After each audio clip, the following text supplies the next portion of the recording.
interesting to me is that website, as well as your line of questioning, just leaves out a whole bunch of other facts. That's the thing about business.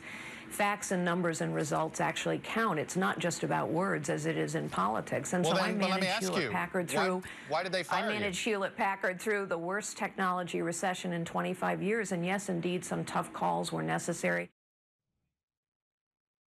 Carly Fiorina on Meet the Press this past weekend, getting grilled for her time there as CEO of Hewlett-Packard. Ms. Fiorina also questioned about DomainGate, where carlyfiorina.org was purchased by someone criticizing a record, listing 30,000 sad face emoticons to represent employees who lost their jobs while Fiorina was CEO of HP. But she's fired back by jokingly buying the domain name chucktodd.org. Does this show a side to Fiorina with a good bit of fire?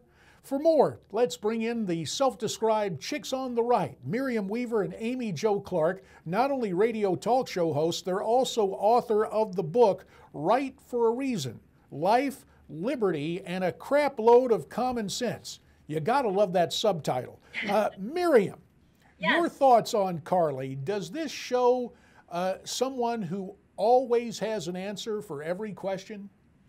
Well, she's certainly done a great job managing the media so far. So we've been loving every minute of watching her, not only with the chucktodd.org domain, but she did the same thing to Seth Meyers too, and bought up that domain name while she was waiting in his green room to go on that show. Mm-hmm. So she's managed this flawlessly, and we've been loving every minute of it. Amy Jo, I got to ask you, a lot of people took a look at Carly Fiorina and they said, does she really have a chance? Based on her conduct through some of this tough questioning, is her presidential stock rising? Definitely. I mean, I think that a lot of people underestimated her when she came out of the gate, but she has gone full speed ahead. And if you look at her against Hillary Clinton, who has been, quiet for 30 plus days now at this point, when it comes to real interviews, I mean, there is no comparison. Well, it is interesting. You bring up Hillary Clinton, and of course the kind of double standard at work in the press. I guess it was a week ago, Carly sat down with Katie Couric for Yahoo News and was subjected to questions about the vice presidency. I think Katie said, come on, you're just running for vice president. Does the Carly factor and the fact that she's the only GOP woman, will that take some of the dominant media culture figures and put them on the spot like she did, as you mentioned, with Seth Meyers? We saw it with Chuck Todd, and we heard about it with Katie Couric. Your thoughts on that, Miriam? Well, I don't know what her legitimate chances are. I don't expect to see as much media play with her as we will see with Hillary for being a woman, because that consideration is never given to GOP candidates. The diversity in our party is never, ever talked about, even though the field of candidates right now for the GOP primaries is as diverse as you can possibly get.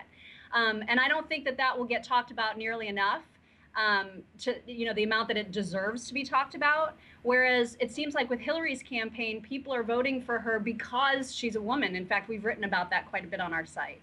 But conversely, though, if you look at just the qualifications and the strength of the candidates, I mean, Carly is by far so much more qualified than Hillary will ever be.